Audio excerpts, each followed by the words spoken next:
আসসালামু আলাইকুম, সকলকে জানাচ্ছি পরমাণুর ইউটিউব চ্যানেলের পক্ষ থেকে আন্তরিক শুভেচ্ছা। তো আশা করি তোমরা সকলেই খুব ভালো আছো। তো আজকে আমরা বর্গমূল সংক্রান্ত দুটি ফর্মুলা শিখব, যে দুটি ফর্মুলা শেখার মাধ্যমে আমরা যে কোনো সংখ্যার বর্গমূল খুব সহজেই বের করে ফেলতে পারবো, এবং এগুলো আমাদের এমসিকিউ অর্থাৎ এসএসসি এমসিকিউ এর জন্য খুবই ইম্পর্টেন্ট। এটা কিন্তু পরীক্ষায় প্রায় সময় এসে থাকে। তো চলো শুরু করা যাক। আমরা এখান থেকে প্র্যাকটিস করি, এবং আমি আশা রাখতে পারি এই দুইটা ফর্মুলা যদি তুমি শিখতে পারো তাহলে তোমাদের বর্গমূল নির্ণয় সংক্রান্ত অন্য কোনো সমস্যায় আর থাকবে না। তো দেখো, আমি এখানে লিখে রাখছি যে বর্গমূল নির্ণয় সংক্রান্ত যে সমস্যাটা আছে সেগুলো আমরা প্রায় দুইটা উপায়ে সলভ করতে পারি। একটা হচ্ছে যে সংখ্যা আমাদেরকে দেবে তার মৌলিক গুণনীয়কের সাহায্যে আমরা সলভ করতে পারি, এবং অপরটি হচ্ছে আমরা চাইলে ভাগের সাহায্যে সলভ করতে পারি। তো নিয়ম এক হচ্ছে মৌলিক গুণনীয়কের সাহায্যে কীভাবে সলভ করা যায় সেটা আমরা চলো শেখার চেষ্টা করি। দেখো, আমি এখানে একটা সংখ্যা লিখছি 144। তো 144-এর গুণনীয়কগুলো প্রথমে আমাদেরকে বের করে ফেলতে হবে। যেহেতু আমাদেরকে মৌলিক গুণনীয়ক কথা বলছে, সেজন্য গুণনীয়ক কথাটা যেহেতু এই জায়গায় উল্লেখ করা আছে, সেহেতু আমি কী করবো, গুণনীয়কগুলো আগে বের করে ফেলবো। দেখো, আমরা যদি 144-এর গুণনীয়কগুলো আগে বের করি, 144, তো আমরা এটা লসাগু করতে পারি। প্রথমবার লসাগুর মাধ্যমে আমরা এদের গুণনীয়কগুলো বের করব। লসাগুর নিয়মে যদি করি 36কে 2 দিয়ে ভাগ দিলে যায় হচ্ছে আমার 18, এটাকেও যদি আমি 2 দিয়ে ভাগ দিই হচ্ছে আমার 9। এই 144-এর গুণনীয়কগুলো হলো কোনগুলা বলো তো? এই যে 2, তারপর হচ্ছে আমার 144-এর গুণনীয়ক। দেখেন, এখান থেকে মৌলিক গুণনীয়কগুলো আমাদেরকে নিতে হবে। 144-এর মৌলিক গুণনীয়কগুলি হলো, মৌলিক গুণনীয়ক কোনগুলো, মৌলিক কোনগুলো? দেখো, এখানে এক আছে, এক একটা মৌলিক সংখ্যা না স্যার, এক একটা মৌলিক সংখ্যা না। এখানে বাকি যে আছে 2, এখানেও 2 2 2 3 3, এগুলো হচ্ছে মৌলিক সংখ্যা। আমরা জানি সাধারণত যে সংখ্যাকে ওই সংখ্যা ব্যতীত অন্য কোনো সংখ্যা দ্বারা ভাগ করলে নিঃশেষে বিপর্যয় হয় না, সেগুলি হচ্ছে আমার মৌলিক সংখ্যা।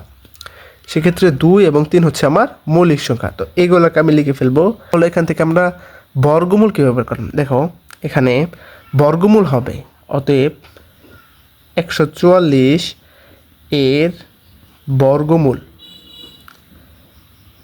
আচ্ছা, বর্গমূল কীভাবে বের করে? দেখো, এগুলোকে ইচ্ছেগুলো কিন্তু আমি জোড়ায় জোড়ায় নিতে পারি। অবশ্যই আমাকে জোড়ায় জোড়ায় নিতে হবে। কী করতে হবে? জোড়ায় জোড়ায় নিতে হবে। ঠিক আছে, এই দেখো 2 2 2টা একটা জোড়া, এখানে আবার 2 2 2 একটা জোড়া, আবার 3 3 একটা জোড়া। এখন বর্গমূল নির্ণয়ের ক্ষেত্রে আমার কী করতে হবে? এখান থেকে প্রত্যেক জোড়া থেকে আমাকে একটা করে আইডেন্টিফাই করতে হবে, মানে একটা করে নিতে হবে। তবে এই জোড়া থেকে নিলাম হচ্ছে একটা 2, এই জোড়া থেকে নিলাম আরেকটা 2, এই জোড়া থেকে নিলাম কত আছে? এই জোড়ায় 3 3 আছে, তার মানে একটা 3 যাবে জোড়া থেকে একটা, তার মানে কত? 3।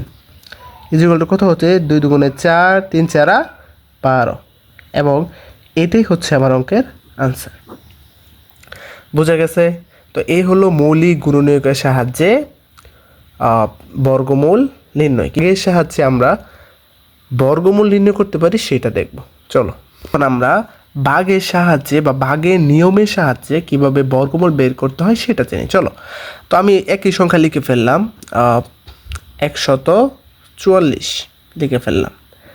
আমাকে এই সংখ্যা, এই রুট ওভার চিহ্ন মানে রুট চিহ্ন দেওয়া মানে হলো আমাকে 144-এর বর্গমূল বের করতে হবে। তো এইটা কীভাবে বের করবে? দেখো, ভাগের নিয়ম আগে তুমি বুঝতে হবে। ওইটি নিয়মটা যদি পারো তাহলে আরও ইজিভাবে তুমি এখান থেকে বর্গমূলটা বের করতে পারবা। দেখো, প্রথমে কী করতে হবে? এভাবে যে সংখ্যাটার আমি বর্গমূল নির্ণয় করব সেই সংখ্যাটা জাস্ট এভাবে লিখে দেব। তারপরে কী করবো? এই দিক দিয়ে এভাবে একটা টান দিব।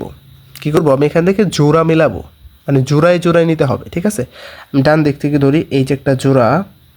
এখন এক তো একা পড়ে গেছে, এখন কি একের জোড়া হবে না? এক যেহেতু একা পড়ে আছে, তাকে আমার আলাদাভাবে আরেকটা ধরতে হবে। তাহলে কীভাবে করতে হবে? কয়টা জোড়া হইলো আমার? একটা জোড়া আর দুইটা হইলো, মানে দুইটা নিয়ে একটা করতে হবে, মানে একটা জোড়া বানাইতে হবে। যেহেতু এটা একা আছে, ওরে আমি জোড়া বানাই দিলাম। কেন? ওই একা আছে, হয়তো মনে কষ্ট পাবে, ওর একটা দিয়ে আমি জোড়া বানাই দিলাম, শেষ। এখন কি করতে হবে? এখন দেখো, প্রথম সংখ্যা আমার কত আছে? প্রথম জোড়ায় বাম দিকটা এখন কল্পনা করি। আমরা জোড়া ধরছি ডান দিক থেকে, আমরা ম্যাথ করব বাম দিক থেকে কল্পনা করে। ওকে, দেখো এখানে আছে 1। এখন আমাকে এই জায়গায় এমন একটা সংখ্যা বসাতে হবে যে সংখ্যার বর্গ সংখ্যা হবে 1 এর সমান বা তার ছোট একটা কাছাকাছি মান, ইমিডিয়েট একটা মান। যেরকম 1 স্কোয়ার, মানে 1 যদি আমি বর্গ করি, 1 গুণন 1 কত হচ্ছে? 1ই হচ্ছে। তার মানে একের সমান হচ্ছে, আমাকে এখানে 1 নেওয়া যায় না? অবশ্যই যায়। তাহলে আমি এখানে বসাই দেবো 1 এবং এইটার বর্গ করলে এখানে কত হচ্ছে আমার 1ই হচ্ছে। তো মনে রাখবা এখানে যে সংখ্যাটা নিবা ওইটার বর্গ অবশ্যই একের সমান বা তার কাছাকাছি ছোট একটা মান হতে হবে, বড় হলে কিন্তু হবে না। আমি যদি 2 নিই, এখানে 2 দিই, তাহলে 2 এর বর্গ কত? 2 দুগুণে 4, এখানে 4 বসালে হবে না? হবে না। তারপর কি করবা, এইটা যখন বসাবা, বসানোর পর 1 নিলাম, 1 এর বর্গ কত 1, সেই জন্য আমি 1 সমান আছে এখানে নেওয়া গেছে, ঠিক আছে। এখন জাস্ট এখানে একটা টান দিয়ে দিবা। এখন আগের ভাগের মতোই বিয়োগ করে দিবা, 1 থেকে 1 চলে গেলে 0 লেখার দরকার নাই। এখন এখান থেকে 4 নামাইতাম না আমরা যদি এটা ভাগ হইতো, কিন্তু বর্গমূলের ক্ষেত্রে আমার কি করতে হয়, পুরো জোড়া দইরা এখান থেকে নামাইতে হয়, ঠিক আছে। তাহলে নামাই দেব, দেখো 4 4 দুইটাই নামাই দেব, নামাই দিয়ে সুন্দর করে এই জায়গায় একটা আরেকটা টান দিব, ঠিক আছে। বুঝতে পারছো নিয়মগুলা? এখন কি করতে হবে, এখন এই জায়গায় যে সংখ্যাটা আমি বসাইছিলাম ওইটার দ্বিগুণ আমার এখানে বসাই দিতে হবে। এখানে ছিল 1, এখানে কত বসাই দিব আমি 2, জাস্ট কত বসাই দিব 2। এখন দেখো এই জায়গায় কি করলাম আমি, দেখো এইটার যে দ্বিগুণ সংখ্যাটা আমি এখানে বসাইলাম, এখানে 1 থাকলে 2 দিছি, 2 থাকলে 4 দিতাম, ঠিক আছে, দ্বিগুণ হয়ে যেত। এখন এই জায়গায় এই জায়গায় এবং এই জায়গায় এমন একটা সংখ্যা বসাইতে হবে, দেখো আমি এখানে গুণ চিহ্ন দিছি, মানে এই জায়গায় একটা সংখ্যা বসানোর পরে ওই সংখ্যা দ্বারাই যদি ওই সংখ্যাকে গুণ করি টোটালটাকে, যে মানটা হবে সেটার মান অবশ্যই 44 অথবা তার থেকে ছোট ইমিডিয়েট কোনো মান হতে হবে। বলবা স্যার বুঝিনি তো, আচ্ছা বুঝাই দিচ্ছি। দেখো এখানে যদি আমি 1 বসাই তাহলে আমার আনসারটা অটোমেটিক কত হচ্ছে, দেখো হয়ে যাচ্ছে 21। এখন এখানে যেহেতু যত বসাবো, দেখো এখানে যে চিহ্ন দিচ্ছি এখানে চিহ্ন, মানে এখানে যত বসাবো এখানে ততই বসাতে হবে, তো নিচেও আমাকে 1 বসাইতে হবে। তো 1 একে 1 যদি গুণ চিহ্ন গুণ করতে হবে, 1 একে 1 যদি 1 হয়, 2 একে 2, আমার আনসার কত আসছে 21। এখন এখানে 1 বসাইলে এখানে 1 বসাইতে হবে এবং এটা গুণ করলে হয় 21, আমার মান কিন্তু আছে এখানে 44। সেক্ষেত্রে কী করতে হবে, এখানে 1 বসালে চলবে না, আমার 44 1 থেকে অনেক বড়, মানে 21 থেকে বড়। আমি এখানে 2 বসাই দিই, এখানে যদি 2 বসাই দিই তাহলে হবে 22 এবং 2 যেহেতু বসাইছি তার মানে 2 দিয়ে এখানে গুণ করতে হবে। 22 দুগুণে কত হয়, 2 দুগুণে 4, 2 দুগুণে 4, এই তোমার 44 চলে আসছে। অর্থাৎ এখানে যে সংখ্যা বসাবো ওই সংখ্যা দ্বারাই যদি আমি নিচে বসাই এটাকে গুণ করি, আমার অবশ্যই গুণফল যেন 144-এর সমান, বা 44-এর সমান, অর্থাৎ এখানে যে সংখ্যা থাকবে তার সমান অথবা তার থেকে নিচের কোনো ইমিডিয়েট মানটা আসতে হবে। যেহেতু আমি এখানে 2 বসাই দিব, তার মানে 2 দিয়ে এটাকে গুণ করতে হবে, 2 দুগুণে 4 কত হচ্ছে, এখানে 44 হয়ে যাচ্ছে, 44 হচ্ছে না, তার মানে এই 44টা আমি এই জায়গায় বসাই দেবো। এইগুলো কিন্তু মনে মনে করতে হবে। এখানে কত বসাবো 2, এখানে কত বসাবো 2, এখানে তাহলে কত হবে 22 দুগুণে 44, বিয়োগ করে দিলে 0। এখন দেখো এই জায়গায় যে 2টা আসলো আমার, এই 2টা আমি কোথায় বসাবো, এই যে যেখানে খালি করে দিয়ে রাখছিলাম না, এখানে কত হবে 2 হবে। যদি এখানে 0 চলে আসে, তাহলে এই জায়গায় যা হবে তাই যে ভাগফলটা হবে, ভাগফলের মতো যে ফলটা হবে সেটাই হচ্ছে আমার অঙ্কের আনসার। এখানে কত আছে 12, তার মানে আমার 144-এর আনসার কত 12। চলো আমরা আরেকটা প্র্যাকটিস করি, শুধু 25 নেই, এটা কিভাবে আমরা বর্গমূল করতে পারবো ভাগের সাহায্যে। তো কি বললাম, ফার্স্টে বলে হচ্ছে তোমরা এখান থেকে কী করবা, জাস্ট জোড়া মিলে দেবে। এটা একটা জোড়া, তো এটা কি একা আছে, এটাকে সিঙ্গেল লাগবো না, এটাকে আমি মনে মনে এভাবে জোড়া বানিয়ে দেবো। তারপর কি করব, তারপর আমি এভাবে একটা টান দিব। এগুলো শিখাইছি না আগেরটাই, অবশ্যই শিখাইছি। টান দিয়ে কী করবো, এখন এইখান থেকে বাম পাশ থেকে কল্পনা করবো, দেখো এখানে আছে 2, তার মানে আমার এখানে এমন একটা সংখ্যা নিতে হবে যেটার বর্গ 2-এর সমান অথবা 2-এর ইমিডিয়েট বা কাছাকাছি এমন একটা মান হয়। সেটা কীভাবে হয়, দেখো আমি যদি এখানে 2 নিই, এখানে যদি 2 বসাই, 2 দুগুণে কত হচ্ছে, বর্গ করলে 4, 4 আমার 2 থেকে বড়, তার মানে 4 নেওয়া যাবে না, আমাকে কত নিতে হবে, অবশ্যই এখানে 1 নিতে হবে।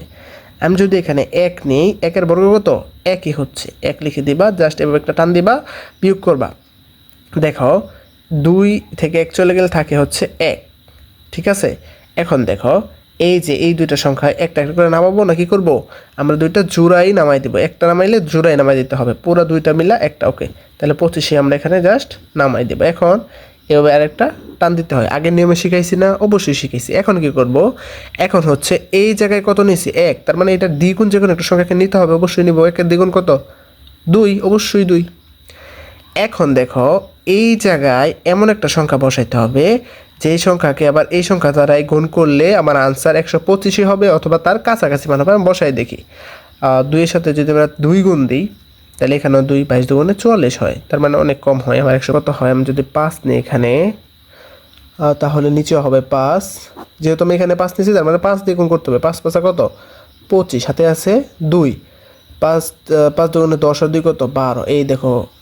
এই দেখো এখানে মিলে গেছে, 125 হয়ে গেছে। ঠিক আছে, তার মানে আমার অঙ্ক এখানে 5 যদি আমি নেই, তারপর যেটাকে মনে মনে 5 দিয়ে আমি গুণ করি, এটা মনে মনে করবা, 5 দিয়ে যদি গুণ করি তাহলে আমার আনসার কত আসতেছে, 125। এবং এটা যে বিয়োগ করে দিই, এখানে কত হচ্ছে, 0 হয়ে যাচ্ছে। তার মানে এই যে 5টা এখানেও লিখতে হবে।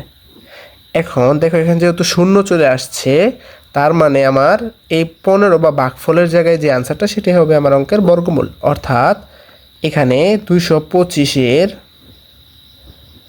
বর্গমূল কত হবে, বর্গমূল হবে 15, এবং এটাই হচ্ছে আমার আনসার।